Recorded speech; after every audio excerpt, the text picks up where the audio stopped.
সাল্লাল্লাহু আলাইহি ওয়াসাল্লামের সুমহান আরশচুম্বী সম্মানের খেলাফ যার বক্তব্য যায়, হোক বক্তা, হোক প্রবক্তা, হোক তক্তা, সে কাফের হয়ে যাবে, অবশ্যই তাকে কুফরের ফতোয়া দেওয়া হবে। ঠিক কিনা বলেন? দেশে আপনি যাই করেন, কোরআনের বিরুদ্ধে যে টিকে থাকতে পারবেন না। এটা না, আগামীতে যারা আসবে, সে যে আসবে, তাদেরকেও যেন সতর্ক থাকা লাগে, বা তারা যেন সতর্ক থাকে যে কোরআনের বিরুদ্ধে অবস্থান নিলে কিন্তু তার কপালে জালেমের মতো পড়বে। আলা সাওফা ইউতিকা রাব্বুকা ফাতারদা, হে নবী, অতি শীঘ্রই আপনাকে আমি এমন কিছু দেব, দেখাবো, আপনি খুশি না হয়ে পারবেন না। এই আয়াতটা যখন আল্লাহ আমাদের নবীকে শুনিয়েছে, শুধু নবী না, কিয়ামত পর্যন্ত নবীর উম্মতদের জন্য ওই আয়াত। পাইলটিং করে, প্লেন চালায়, ওদের শারীরিক সুস্থতার প্রতি 100% নজর রাখতে হয়। পাইলটের যদি মাথা খারাপ হয়, প্লেন কি ল্যান্ড করবে না ক্র্যাশ হবে? ডাক্তার যদি মাথা খারাপ হয়, রোগী বাঁচবে না মরবে? বক্তা যদি মাথা খারাপ হয়, তো শ্রোতার অবস্থা কি হবে? কেউ ঈমান নিয়ে বাড়ি যাবে? কথা বলেন না। দল্লু ওয়া আদাল্লু, পথভ্রষ্ট হবে মানুষ, সেও মানুষকে পথভ্রষ্ট করবে, তারাও পথভ্রষ্ট হবে, মানুষকেও এই জন্য বিচার মুক্ত করার জন্য, ন্যায় বিচার কায়েম করার জন্য এর বিকল্প দুনিয়ায় কিছু নেই, থাকতেও পারে না। মানে এইটা দিয়ে যদি কেউ বিচার ফয়সালা না করে, আল্লাহর ভাষায় সে কাফের, সে জালেম, সে ফাসিক। আমরা যেন জালেম হয়ে, কাফের হয়ে, ফাসিক হয়ে মরতে চাই, তাহলে এইটার বিচার ব্যবস্থা কায়েম করা লাগবে না। আমার হাকামা বিহি আদালা, যারা এটা দিয়ে বিচার করে, তারা ন্যায় বিচার কায়েম করতে পারে। এই শয়তানদের চিনেন তো? এই শয়তানরা খুব বড় শয়তান। এগুলো স্বার্থের বেলায় শিরক কুফর আর বাজ বিচার করে না। এরা ঈদগাহেও দৌড়ায়, পূজা মণ্ডপেও দৌড়ায়, ধোঁকা দেয়, মানুষের সাথে মুনাফিকি করে, গাদ্দারি করে, ইসলামের সাথে দ্বন্দ্ব করে কেউ ক্ষমতায় বাংলাদেশে যেতে পারবে না। বিগত 16 বছর ফেসিবাদের বিরুদ্ধে যেরকম মজবুত অবস্থান ছিল, ভারতীয় আধিপত্যবাদের বিরুদ্ধে আমাদের যে অবস্থান ছিল, এখনো কাফের মুশরিক রামবাম নাস্তিকদের বিরুদ্ধে আমাদের অবস্থান আরো মজবুত। মার্কিন আগ্রাসনের বিরুদ্ধেও আমাদের প্রতিবাদ এবং ভূমিকা অব্যাহত আছে, আলহামদুলিল্লাহ। অনেকেই মনে করে আমি নামাজ পড়ি, আমি হজ করে আসলাম, বারবার আমার হজের এজেন্সি আছে, এরপরও আমি জান্নাত পাবো না। আপনি তো হজের এজেন্সি নিয়ে মসজিদের সভাপতি, এই হাত উড়িয়া আপনি তাকান আবু জাহেলের দিকে, ও কাবা শরীফের সভাপতি ছিল। আপনি যে মসজিদের সভাপতি, কেসে নিয়ে মসজিদ বারবার ডিস্টার্ব করে।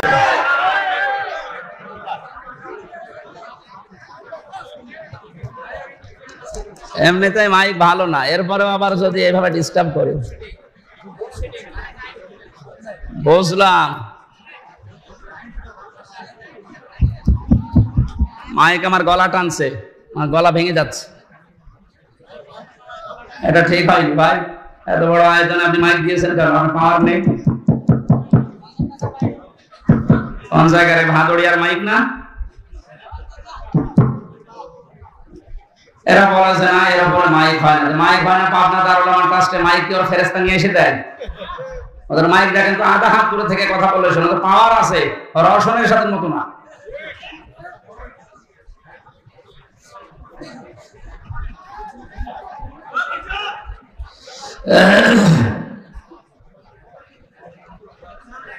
দিনাজপুর বাসে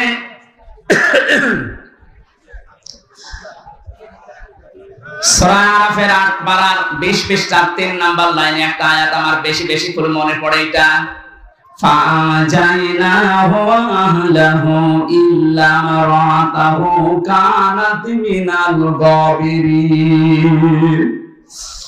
আমি যত তাফসীর বিশ্ববিদ্যালয়ে বসে বসে প্রায় ৪২টার উপরে আমি একটা একটা করে দাঁড় করিয়েছিলাম, দেখি কি প্রত্যেকটা কি সবগুলো মুফাসসির আয়াতের ব্যাপার এক কথায় লিখেছেন। হযরত লূত আলাইহিস সালামের জামাত দুইজন ফেরেশতা এসে লূত নবীকে বললেন, আপনার উম্মত যারা আছে তাদেরকে নিয়ে আপনি চলে যান, কিন্তু সাবধান আপনার স্ত্রীকে নেবেন না। এখানে আমরা আল্লাহর গজব নাযিল করব। প্রশ্ন আসতে পারে, লূত নবীর স্ত্রীর চরিত্র খারাপ ছিল? না না, পৃথিবীর কোন নবীর স্ত্রীর চরিত্র খারাপ না, কারণ কোন হারাম রক্তের ভেতর আল্লাহ নবীদের রক্ত প্রবেশ করার নাই। আমরা আজ দেখতে পাই অনেকের হারাম রক্ত, এ কারণে আন্ডা বাচ্চা যা হয় এগুলো হারাম হয়। হযরত নূহ আলাইহিস সালাম এই কারণে ৯৫০ বছর পরে তিনি দোয়া করেছিলেন, লা তাদার আলাল আরদি মিনাল কাফিরিনা দাজ্জার।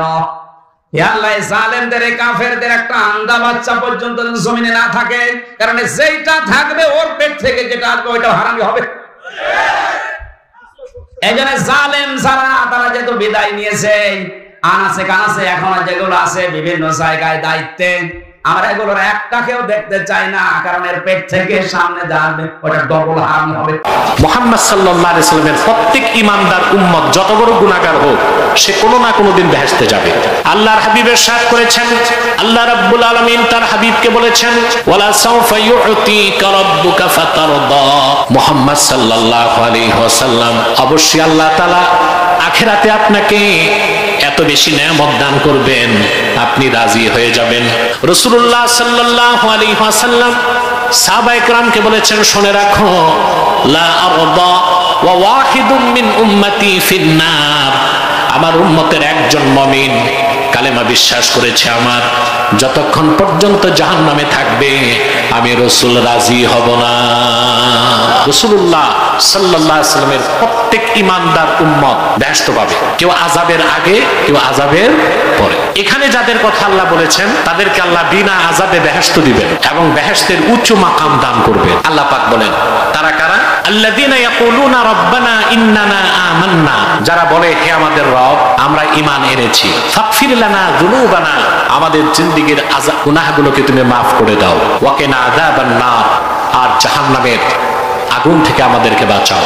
যে যারা এই কথা বলে, হে আমাদের রব, আমরা ঈমান এনেছি, আমাদের গুনাহগুলো মাফ করে দাও আর আমাদেরকে জাহান্নামের আগুন থেকে বাঁচাও। সুবহানাল্লাহ বলবেন। এই মানুষ